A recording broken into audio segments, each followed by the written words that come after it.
Hello and welcome to the Pop Council Podcast, the show where we cover everything in pop culture. Each week on this show, we discuss topics in the geek world as various fandoms such as Disney, Marvel, DC, Star Wars, theme parks, and everything in between. I'm Jami, Philbrick, entertainment journalist and critic for We Live Entertainment. I'm also a board member of the Hollywood Critics Association.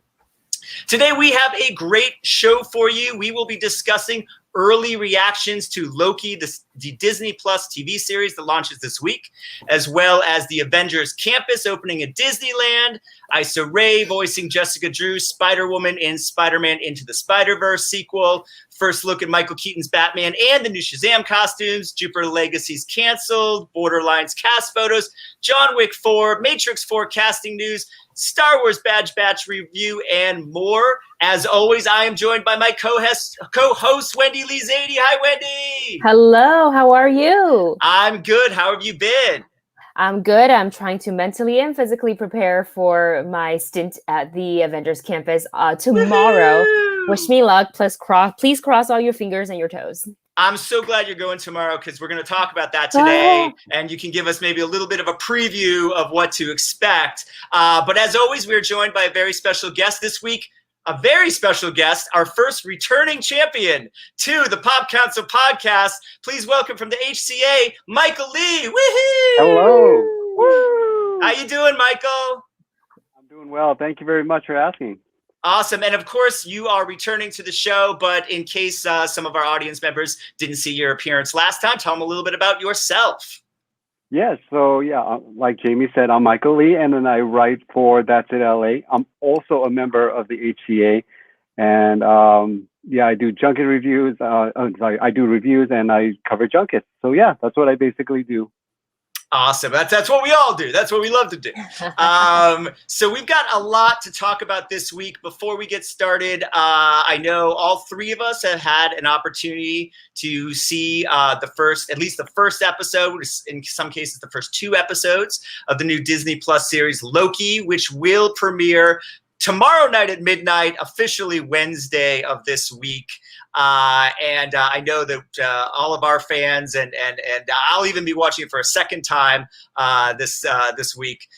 So embargo is still up for the reviews. That doesn't release till tomorrow, but social media reactions are already out. And I know all of us have given our social media reactions. So we're just going to take a few minutes to go around the horn here and just give our sort of initial thoughts. No spoilers, no reviews, but just initial thoughts to the series. I'll begin and I'll toss it to you, Michael. I absolutely loved it. I thought this show was awesome.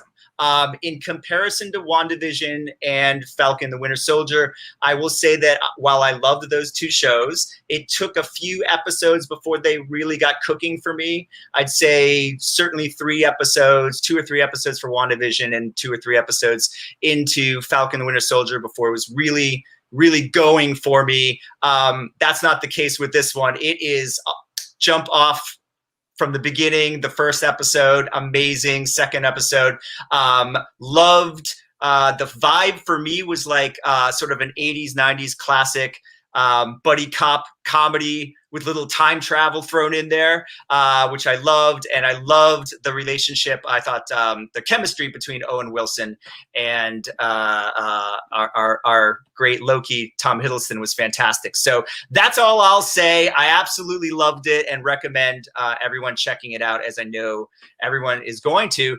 Michael, what were your thoughts on the show?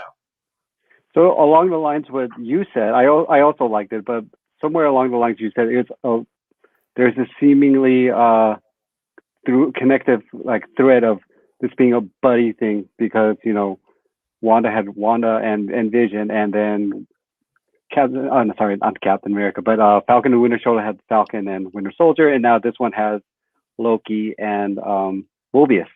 So yeah, there's that, and that's what I really enjoy. So it's constant, and the vibe that I got was what you were saying about time travel, but it's more like, for me, I saw a cat and mouse element to this because there's this like kind of chase thing going on because you can see them going in the trailers. You saw them jumping through time and through different aspects of space. Yeah, I really enjoyed it. You're going to see Loki in a new kind of perspective, in a new way. Basically, that's what I'll say. I think that's a good tease. I think that's very true. Wendy, what were your initial thoughts on the first episode that you saw? I am sharing in your enthusiasm for the show as well. The hype for real, like it was very real for me upon seeing all the trailers and all the TV spots. And I, at one point, had to stop myself from watching the TV spots because I wanted to save, I wanted to savor and wait for the show. So I inevitably stopped watching, which was very hard. Diving into the first episode, kind of like what you said, Jami, and WandaVision had a different effect on me where first episode, I was like, I see what they're doing. I am in, I'm for it. This very specific theme. Loki, all the beats of all three Marvel shows are different. This one is so good. You literally dive right into it and it just takes off. The pacing is fantastic. I wasn't even like 5 minutes in. I was probably 2-3 minutes in. I'm like, yep, this is favorite show of the year right now. And that's saying a lot because there's only 2 episodes that we've seen. But if you are a Marvel fan, if you are a Loki fan, strap in, get ready, because this is going to be a fun, wild ride. And chemistry between, honestly, the entire cast I really enjoyed, but specifically between Owen Wilson and Tom Hiddleston. That is something to watch for. And I can't even imagine what they're going to take us down, for the remaining of the season. There's only 6 episodes. Oh no, 8. Yes. I think there's 8. Is that correct? 8? 6. I heard Okay. 6. I heard 6. Yeah. So they're wasting no time. They're like, Right. let's go. 6 episodes. Yeah. So I can't wait. I am so excited for everybody to enjoy this when it comes out on Wednesday. This is all anybody's going to talk about after Wednesday. Like, Absolutely. I can't wait. Yeah. And do we know, are they releasing 2 episodes to start this week, or they're going 1 week, 1 episode? I think it's 1 week at a time. I think it's 1 week at a time. Okay. Yeah, press will often be sent a couple episodes at a time, so I wasn't sure. So we can prep.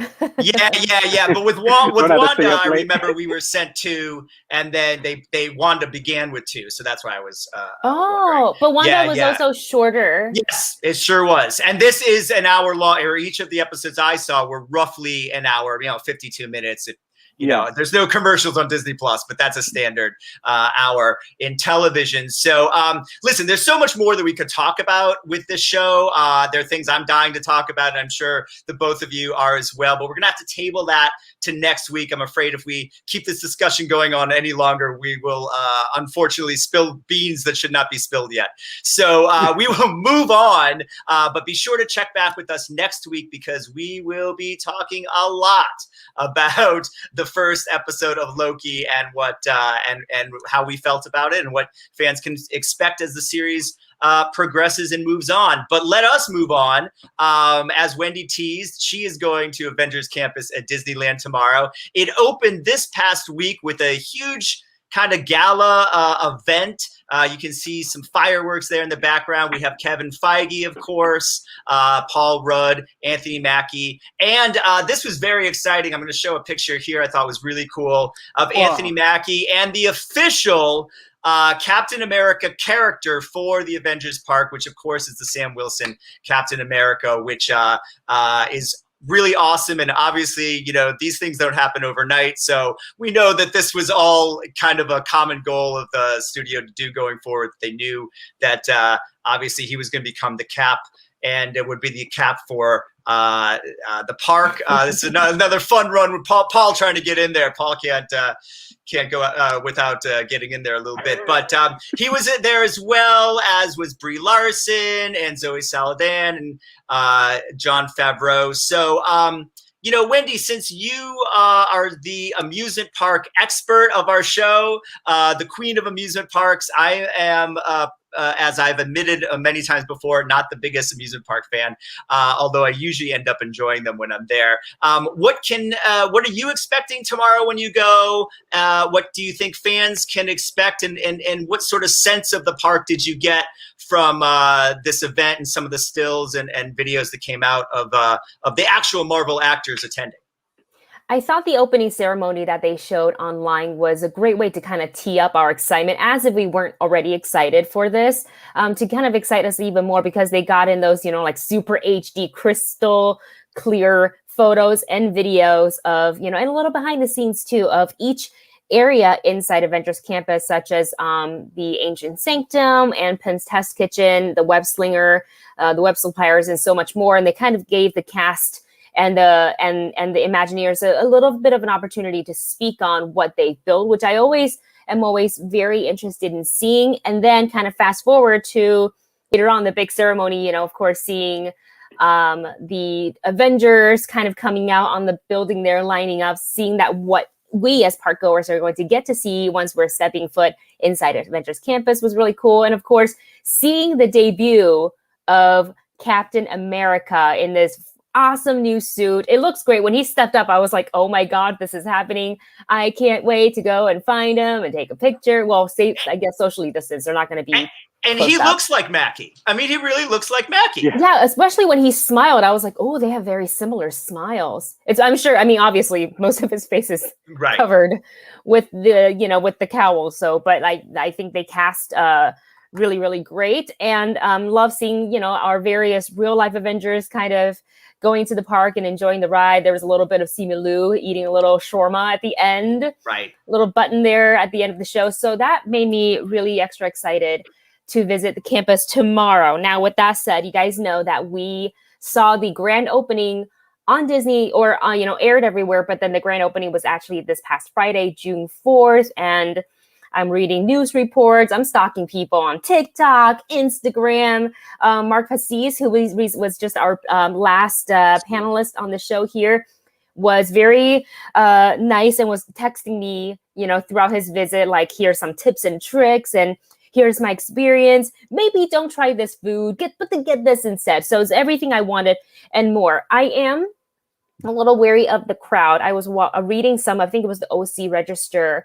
People showed up at, 3:30 in the morning, 4:30 in the morning. And I don't know if you know, there's different parking areas at Disney. You can park at Mickey and Friends, which is my preferred parking because it's covered for the most part. So your car doesn't have to sit in the sun. And then there's the Toy Story one that I don't park often, but I think with Toy Story, you can kind of park and walk up to the gate, not of Disney, but of the security check. So people who were there were actually able to move in a little bit faster than those of Mickey and Friends, because the parking lot doesn't start operating until like maybe 6 or 6:30. If the park opened at 7, like road drop is at 7. So those people had a little bit of a longer wait time to get into, to line up for the park itself. Obviously, opening weekend, things like this, pandemic or not, it's going to be crowded regardless. So Disney is doing this thing where there is a standby queue to get into Avengers Campus itself. The other way you can get in if you don't want to wait is you can try and acquire one of the coveted virtual boarding pass for the Web Slinger ride. That's the Spider-Man ride inside Avengers Campus. So that's the only two way that I know of. You can't just be like, oh, I gotta go and march in. Like, well, no, look at all these people waiting.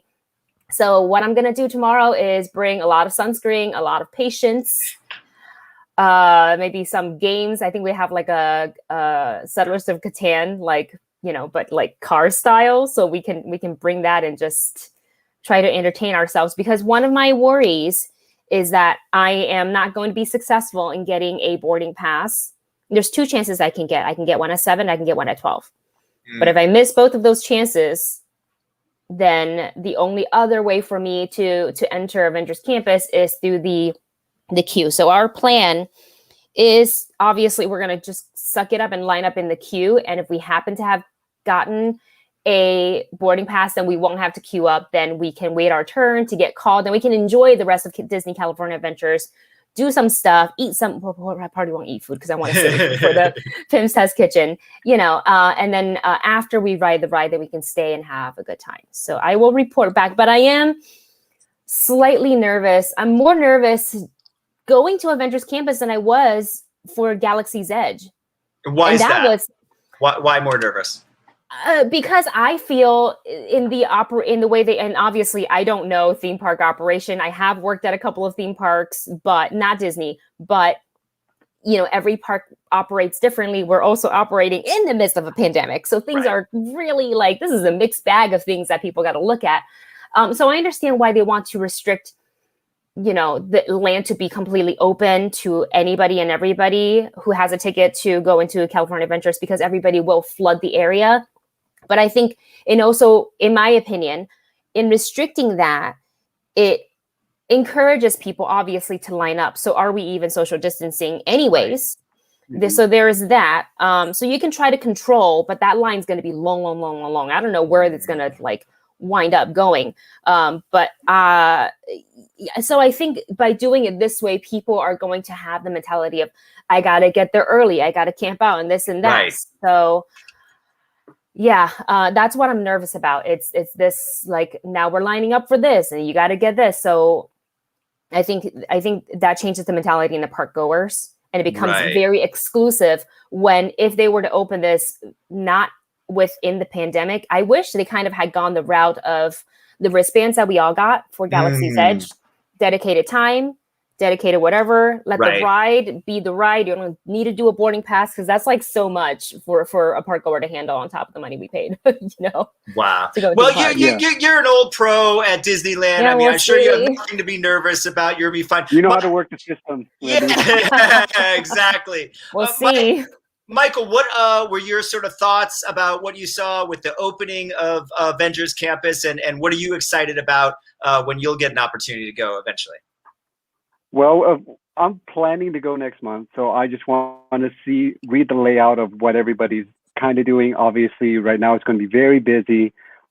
Towards down the line, I'm going to see what Wendy's going to do.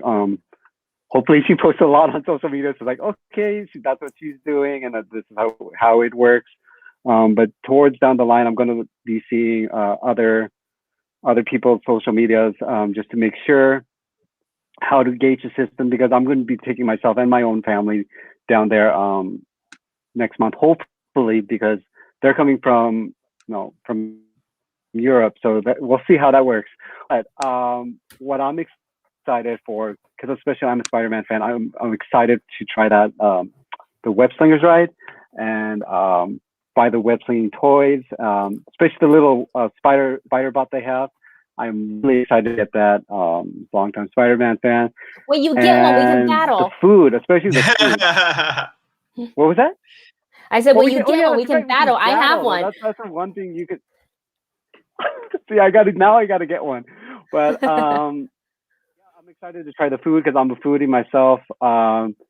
Seeing some of that Pimp Test Kitchen stuff, how big it is, how small they are. That's exciting. I'm also excited to see the Doctor Strange Sanctum Sanctorum.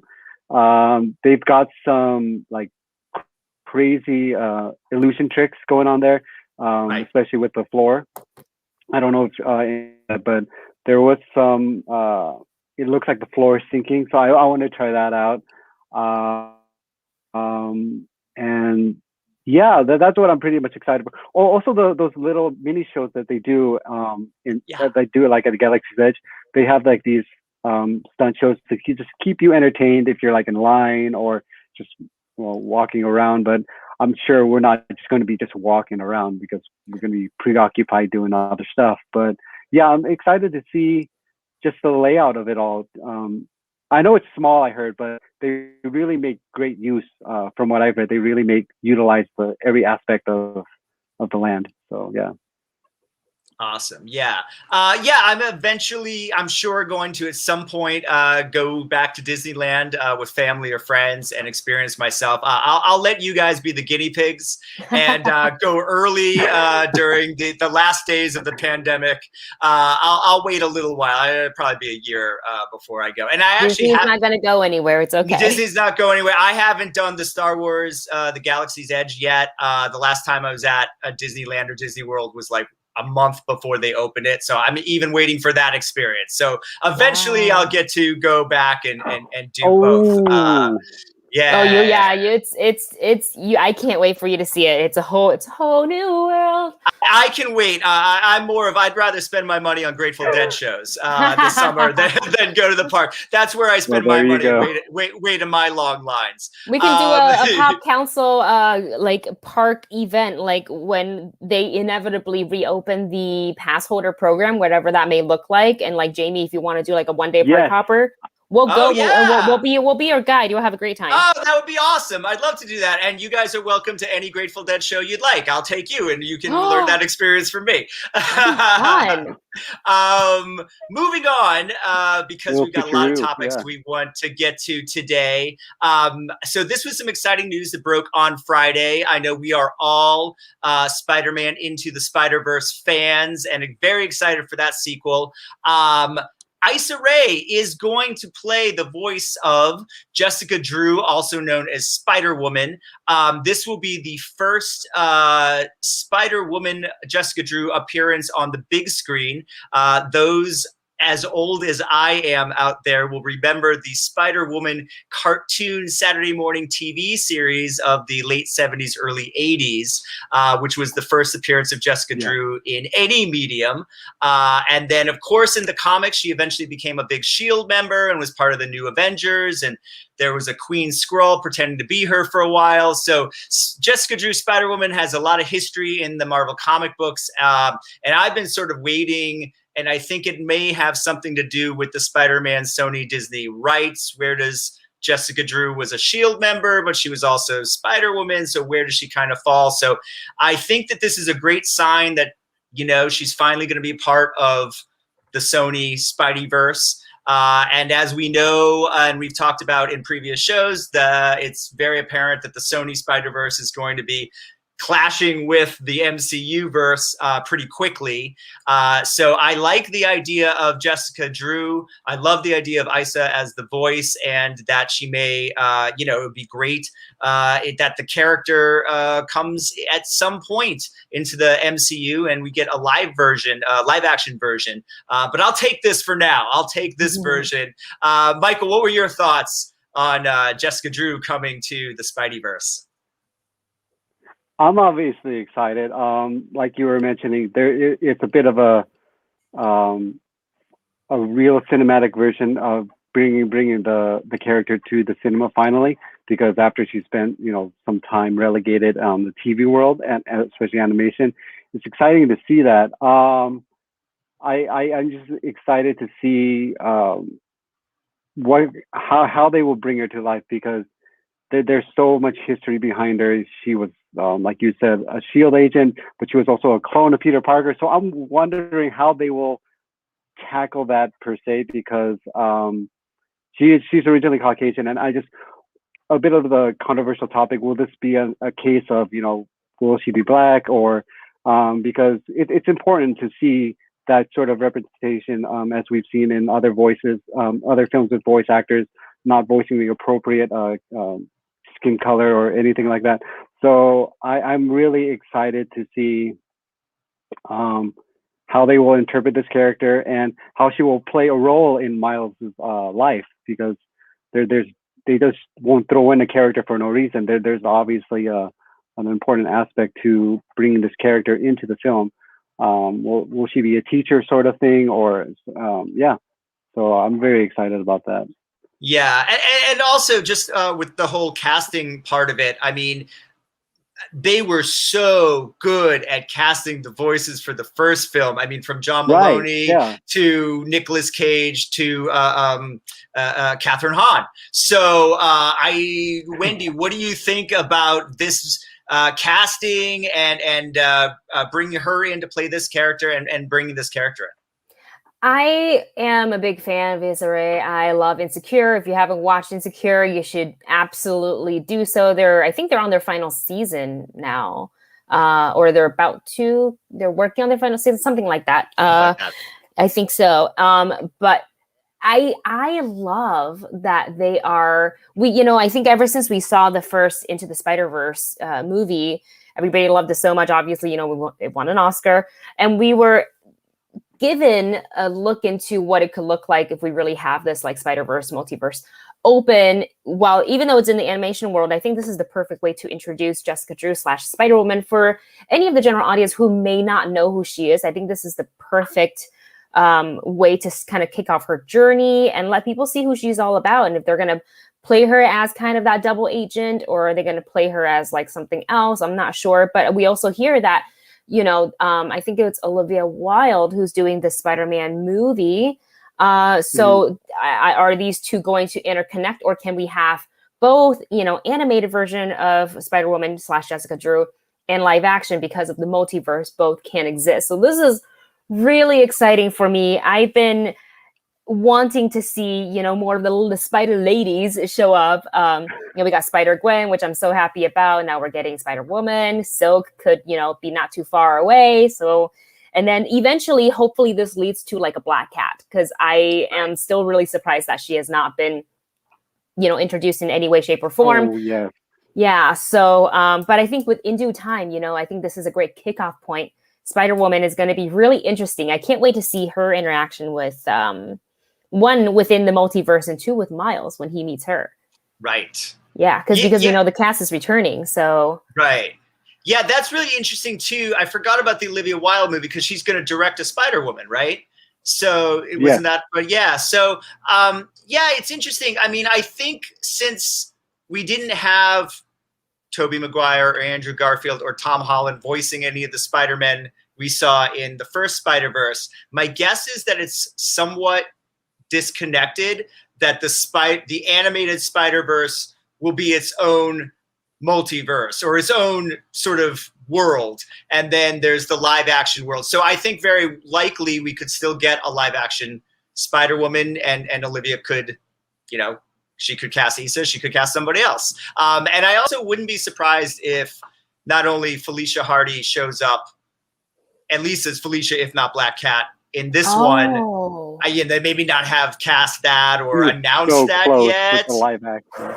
Yeah, or announced that yet. Or very likely she could end up in Olivia Wilde's movie. Who knows? I mean, it's very clear that Sony is really, you know, going through all of the Spider-Man stuff and creating whatever they can out of that. So, and just wringing that for all the value it's got. So I would be shocked if we don't see Black Cat, because she was such an important part of Peter's mythos from the comics. I'd be shocked, and such a rich character. I'd be very surprised, and somewhat surprised that it took. And again, I don't know what the rights issues are, but I'm surprised that the MCU hasn't tried to use Jessica Drew up until this point. But that might have been more tied to Spider-Man rights that possibly. Yeah, I think so. They could. Yeah, I think so too.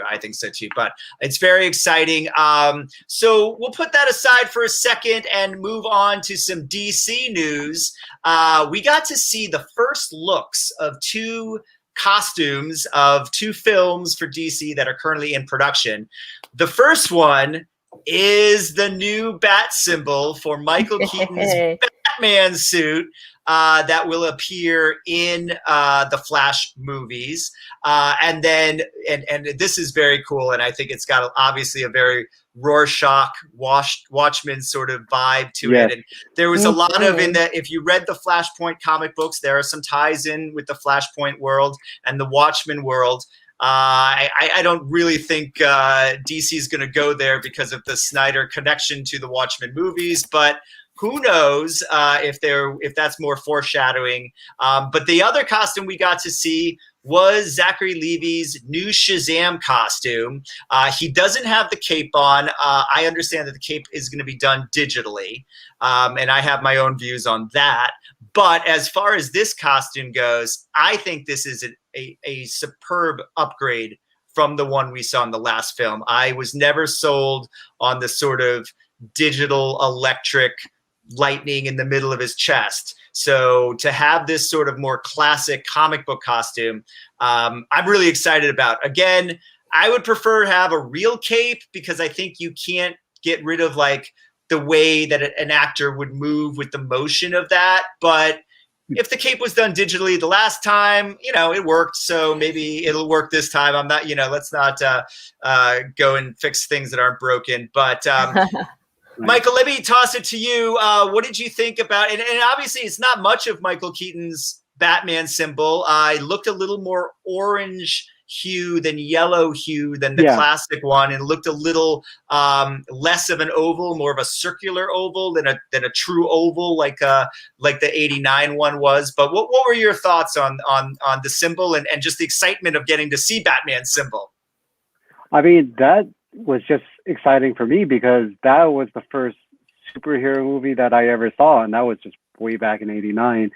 And I was like, basically, that was my only, even though I'm a Marvel fan, that was my kind of gateway into superhero movies. And seeing that come back again, which is like, I'm reliving my childhood, basically.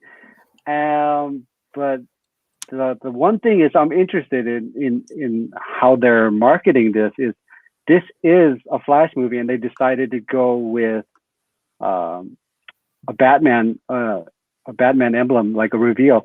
And I understand that they're trying to lean in towards the Flashpoint thing, but it's like, okay, you went with a Batman, but that's cool still. And there is that nod to Flashpoint, as you were saying, Jami, with the whole blood splatter. It was really, like I was just saying, just nostalgia coming back to me, basically. Yeah, and what were your thoughts on the Shazam costume? Oh, the Shazam costume. Again, like you said, it was just an upgrade. Just to see him come back. Zachary Levi pretty much is like the perfect Shazam. He's got that charisma. He's got that childlike demeanor, but he's also can be very serious at times. And just seeing the different textures and the different patterns, as opposed to the simple light bright kind of thing they got going on in the first light bright. Going with the classics, remember? That was a good callback. That was good. But yeah, it was nice to see that they're going for it. They went with the upgrade. They saw how successful the first one was. Like, okay, if this one was successful, let's put some more money into the costume just to make it look better than before. And I'm interested if the story or the film is going to address that. Like, oh well, I've got a new costume, I got a new upgrade. So that will be interesting to see. Yeah. Wendy, I'd like to get your thoughts on both the Batman costume preview we saw and the Shazam costume. But to a point that Michael said, let me pose this question to you. This is the first live action Flash feature film ever.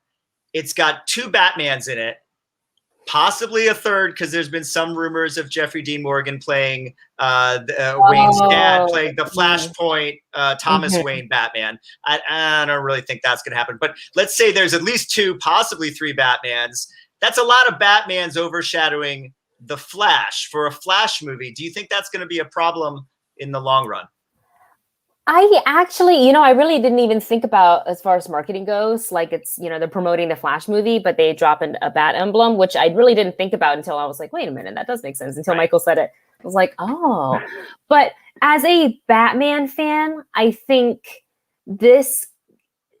they're on the right track of thinking here is this is going to pull people into the movie. Like who wouldn't want to see the different variations of Batman in the Flashpoint paradox? And that's what's kind of so cool about them exploring this. And that's what I liked a lot about the DC animated Flashpoint paradox is you get to see, the different type of persona and different circumstances that these superheroes that we know are in. Like Wonder Woman in Flashpoint paradox was real different.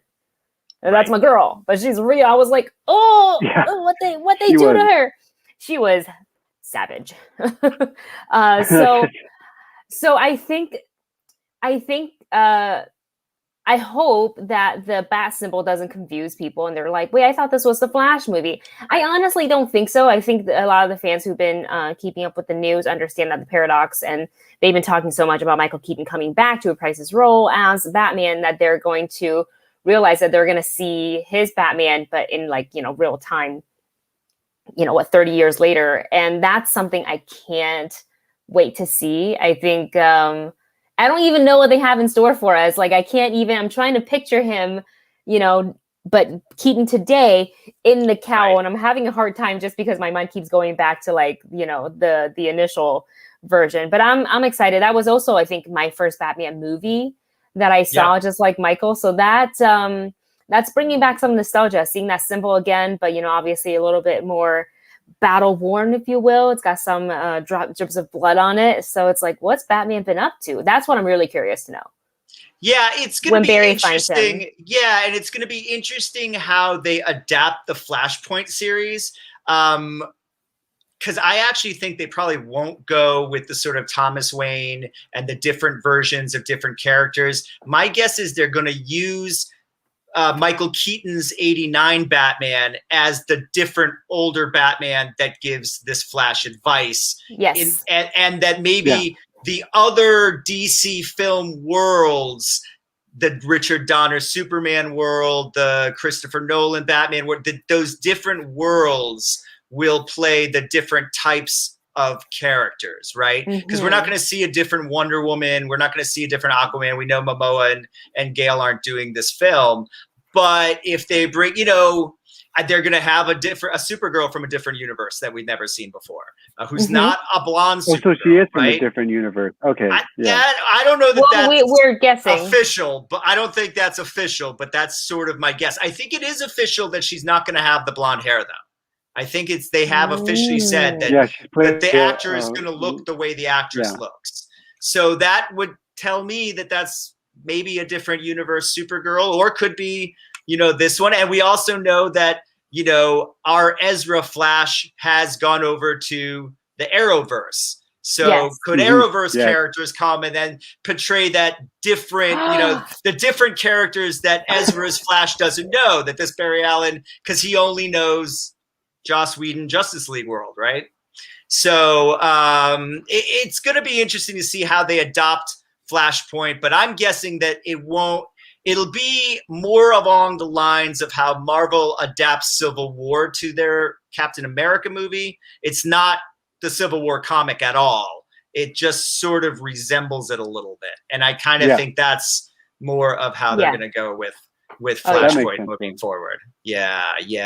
I'm also living for the potential of Grant Gustin showing up.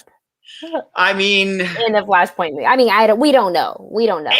And also, they've officially said that he's doing an 8th season of the Flash TV show, but I have a feeling that could be the last season of the show. So by the time the movie's coming out, the show could be ending. So there could be some sort of a crossover. Yeah. I wonder, but we'll see. They've always kept those pretty separate, with the exception of Ezra being on the show. They've kept those worlds separate. So we'll see what they do going forward.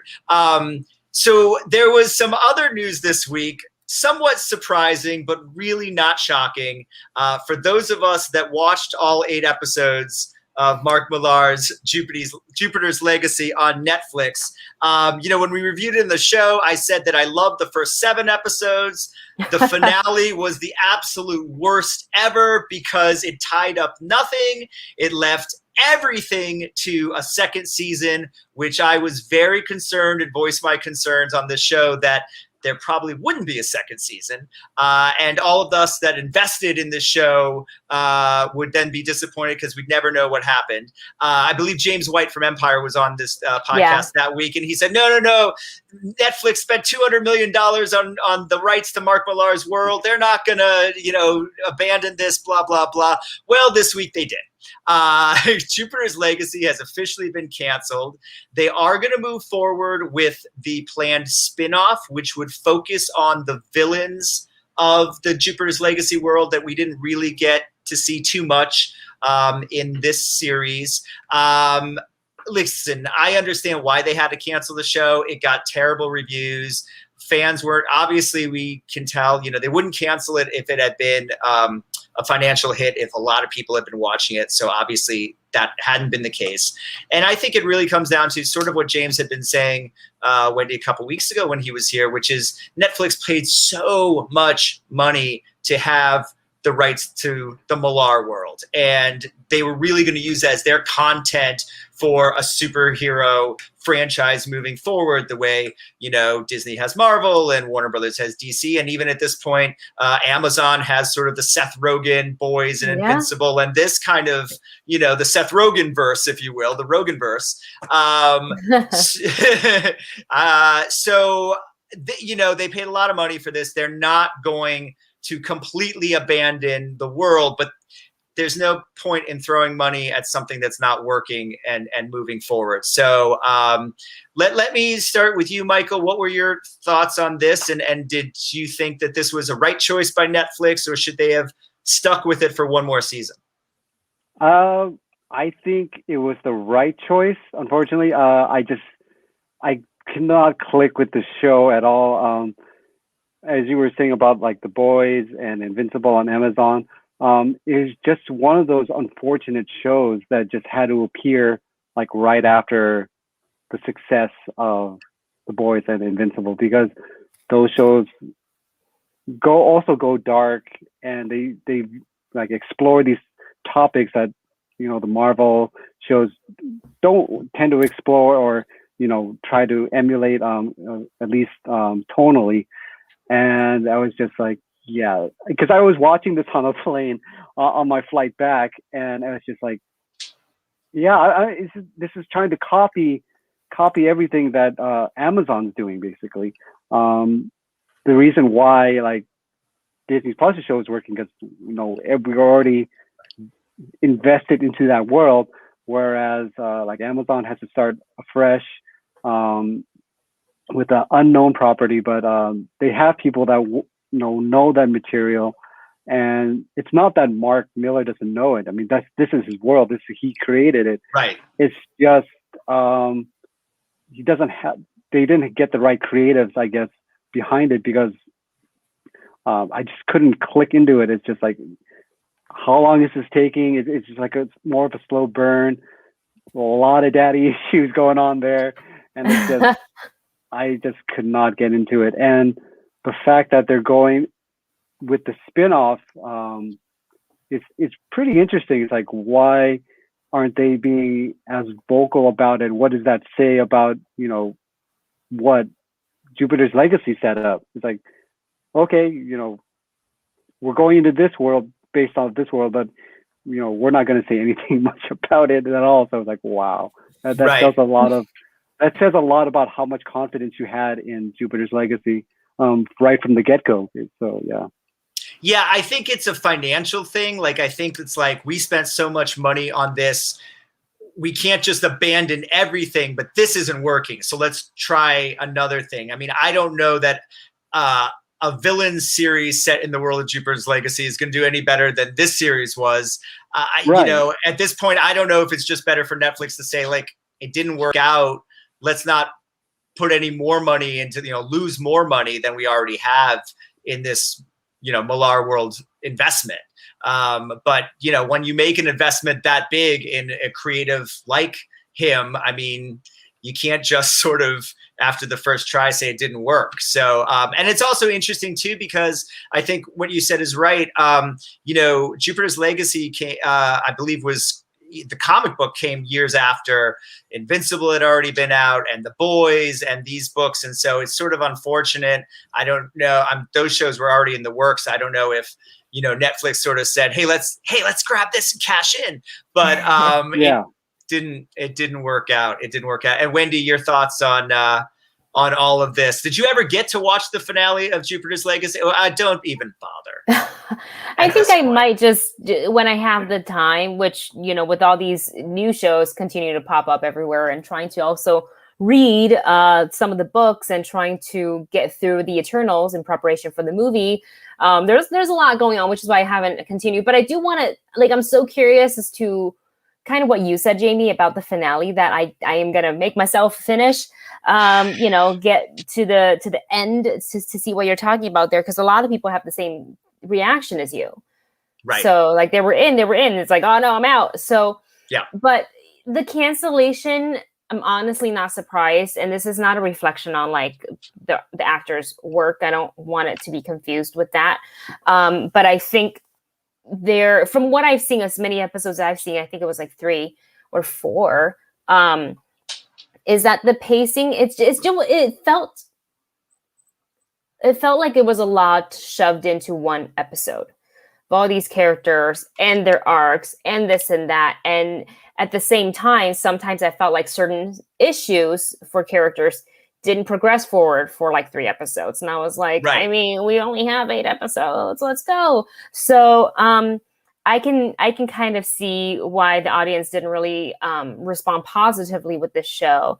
So it kind of understand. It sucks to have any show canceled just because I'm not thinking about like, oh, I didn't like the show, so I'm not going to watch it. I'm thinking about also like cast and crew, you know, like that, this was somebody's job, show's canceled, which means, you know, there's not, now they have to search for another job. So I'm always thinking about kind of that side of the situation as well. Now for the spinoff, I find it very interesting that you're going to cancel a show, but then you're going to spin off of it to do the villain side of it. When like no one cared about the hero side of it. Like no one cared about that story. Yeah, right. Instead of spinning off a single character that we got to watch their journey through the first 8 episodes. And we're not spinning off of them, but we're spinning off a villain. Yeah, the villain side of things, which this would have made sense had the show, 1, not been canceled, and 2, super, super successful. Right. But so this is sitting really weird with me, and it keeps me going back to, so you give this a spin-off, but you cancel Dark Crystal.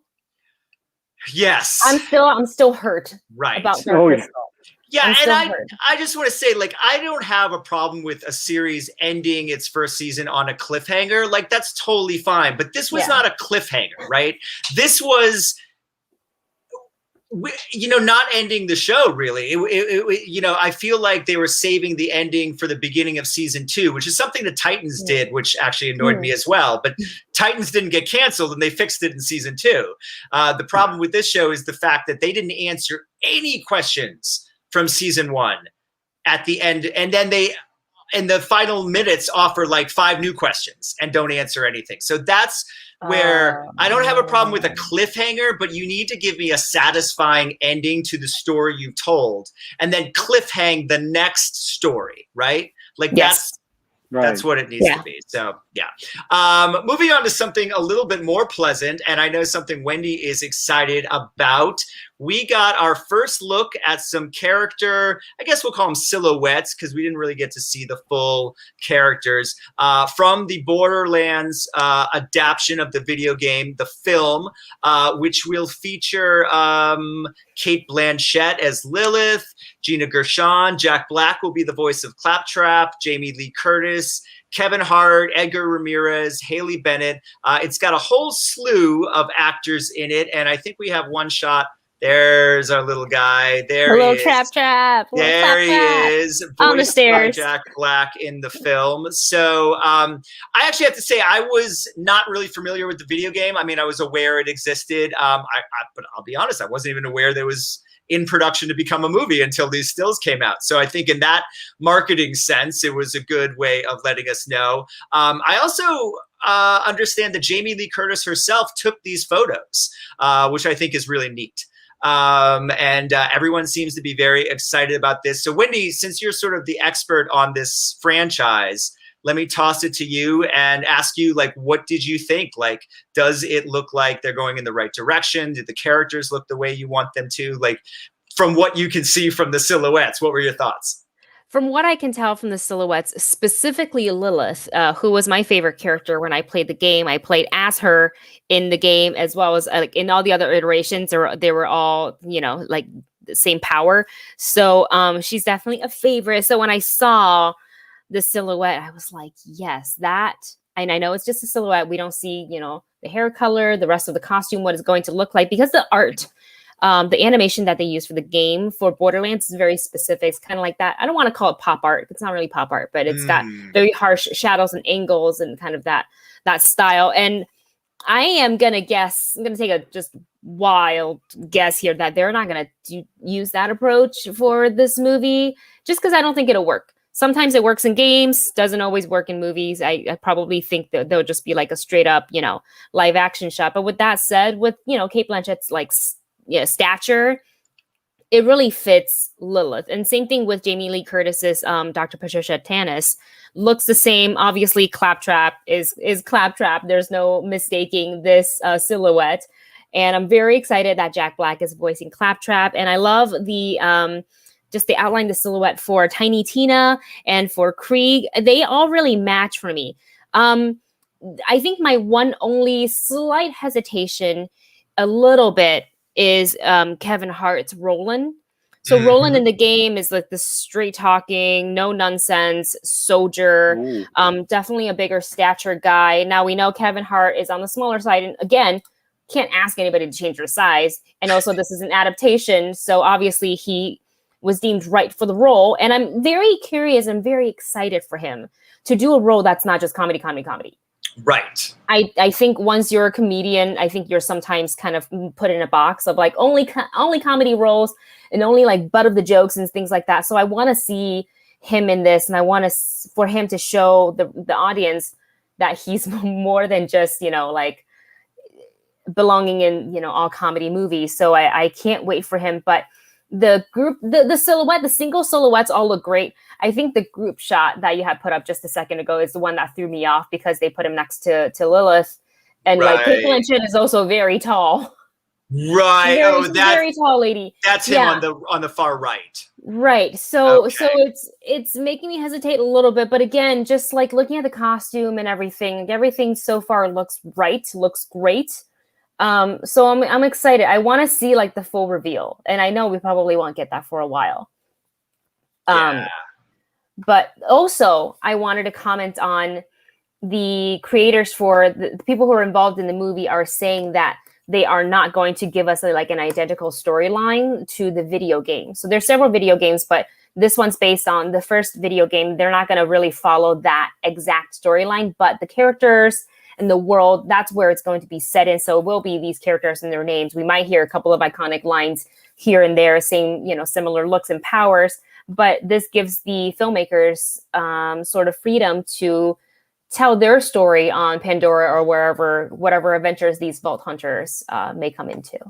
Yeah. Michael, what are your quick thoughts? What were your reaction to the photos? Were you familiar with the video game?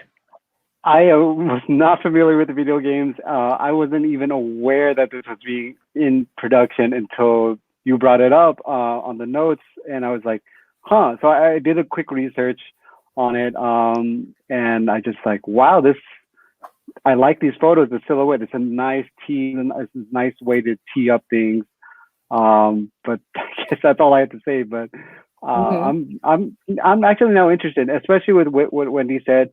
It's not particularly set or a direct adaptation, because we've seen how some video games can be a little bit problematic when they try to just be a carbon copy of the video game itself. That doesn't quite work as well. So if you try to do something that's based off that world, but your own storyline, it can work to your advantage in a more entertaining way. So yeah, I'm hoping that will work for this Borderlands movie. I hope so too, because we talk about the video game movie curse a lot. Yeah. So I don't want that, because I freaking love this video game so much. I own almost all of them. I have 1, 2, and 3. I just haven't played Tales from Borderlands, and that might be the only one that I haven't played. Yeah. So I'm like crossing my fingers. I'm like, please. Well, I gotta say, now that it's on my radar, Wendy, you got me excited about it. It's definitely something I'm gonna keep an eye on and look forward to when we get our first trailer and first looks at things. We've got a few minutes left. We're going to try to hit some casting news real quick. So this is lightning round, and then lightning round of our review from Bad Batch. But over the weekend, at the end of the last week, it was announced that Donny Yen will be joining John Wick 4. He will be playing an old assassin friend of John Wick's, which you couldn't get better. He's perfect for that. I love Donnie, so I'm very excited to see what he does in that. And it was also announced that Christina Ricci is joining The Matrix 4. No explanation of what role she'll be playing. A great actress and an interesting casting in a movie that, quite frankly, we don't know a whole lot about, but I'm still excited for anyways. They're both great actors and great projects, so I'm excited to see them in both. Lightning round, Wendy, what do you think? Donny Yen, Christina Ricci. I'm living for Donnie Yen in John Wick 4. I think this is like long overdue. I can't wait to see this like martial artist, like just beauty, artistry on screen. Yep. And like, is he fighting John Wick, or is he on Team John Wick, or is he like just another like patron of the Continental? Yeah, I don't know, but I am so excited knowing that Donnie Yen, like his martial arts, his skills are so just such an expert, that I know on for Mulan, when he was doing his like sword flourishes, they asked him to slow it down a little bit because they couldn't capture, it was too good, you know. So hearing that and then putting this with Keanu Reeves, who is so dedicated to all the martial arts and stunts in this film, like this is going to be fantastic. I can't wait to see this. Super excited for Christina Ricci joining the Matrix 4, and I know everything is kind of shrouded in mystery right now, but I'm excited. Everything's shaping up, and this is like just one Keanu movie to another. It's a good time. That's right. Oh, I didn't even make the connection. We're talking about 2 Keanu movies. Oh my gosh, I couldn't think of that. Yeah, and I will just say what you said about Donnie Yen. He's so incredible. I mean, I'd love the opportunity to see him do some martial arts like against Keanu, and then them team up together against other bad guys. Like that would be awesome. But I think he'll definitely be, I think it's safe to say he's going to do some sort of badassness in it, because you don't cast Donnie Yen just to like work at the Continental. So there's going to be something, he's going to get involved somehow. Michael, what are your thoughts on these 2 Keanu castings in movies? Although I would take a drink from Donnie Yen if he, was bartending. If he was the bartender, yeah. But no, seriously, it's great. Like Wendy was saying, it's long overdue. It's a perfect fit, honestly, because that world is just full of martial arts, full of action. And Christina Ricci, it's just a reunion of sorts with the Wachowskis. Yeah, because it's only one of them that's directing. But yeah, because she worked the one with Speed Racer, so that's going to be fun. Right. A lot of fun to see that. But yeah, just to keep things going along, let's go to the Star Wars, I guess. Yeah, here we go. Okay, so lightning round. And this week will be the last week we are going to discuss in full Star Wars Bad Batch episode. This is episode 6. We got to see Omega finally do something right, and she learned how to shoot these electronic bows and arrows. So this is the last week with Loki starting next week. We're going to move our attention to that, but we will keep monitoring Bad Batch, and as stuff comes up, we will talk about it. Again, this episode seemed like a bit of a side mission episode, but I will say, as it turns out at the end, the side mission was probably more involved with the main story than we've seen in the past few episodes. It's nice to see Omega doing some things right this time. And then, of course, there was a big sort of reveal at the end of this sort of villain or shadowy figure that's maybe controlling some things, but we don't know who that is yet, and maybe we'll find out next week, maybe we won't.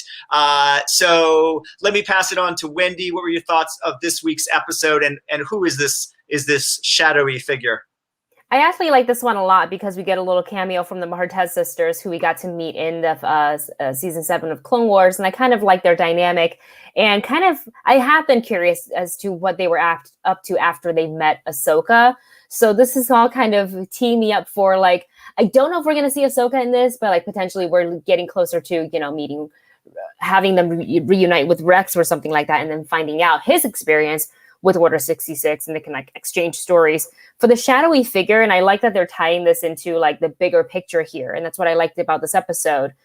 Same thing about episode 3, how we, kind of Tarkin coming in, talking about Empire taking over and clones and no clones and things like that. This is, we're seeing like, the build of the rebellion here. And the cloaked figure that they saw on the Holo could either be Saw Gerrera or Bail Organa. Those are the two that That's my two. Rex is the other one I've heard. Those 3 names I've heard bounced around. Yeah. So we don't know. I feel like it would be Bail because he's kind of known for very undercover, covertly reaching out to various people, having them join the rebellion, and like, oh, you have this set of skills and connections. Can you acquire this for us? See, I was going with either Rex or Saw because we know that they're going to appear in this series.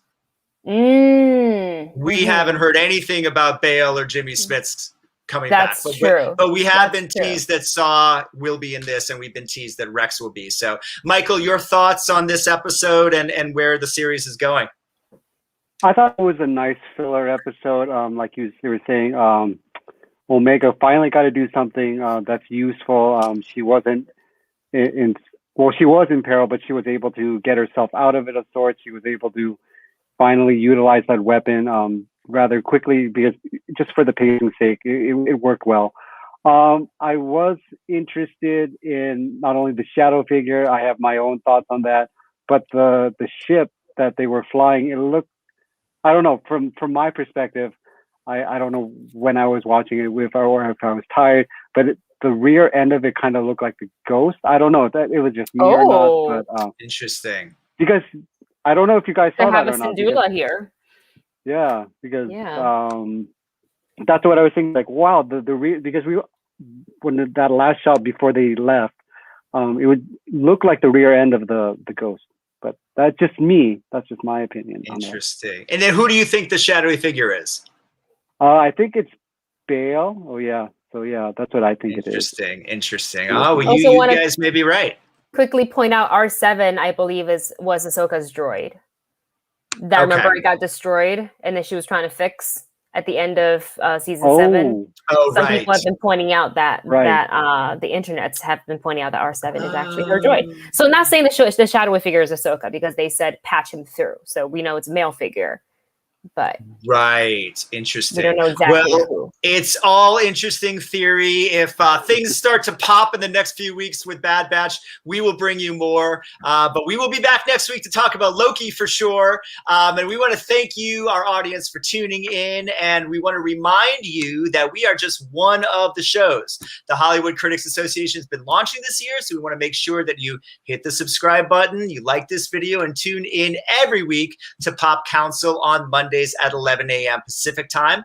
We also have Horrifically Horrifying on Wednesdays at 11 a.m. with Heather Wixon and Kevin Taft. What to Stream on Thursdays at 11 a.m. hosted by Morgan Rojas, and What's Trending in Hollywood Fridays 11 a.m. hosted by Scott Menzel. I would like to thank Michael Lee, our special guest, returning champion. Thank you, Michael Lee, for being here.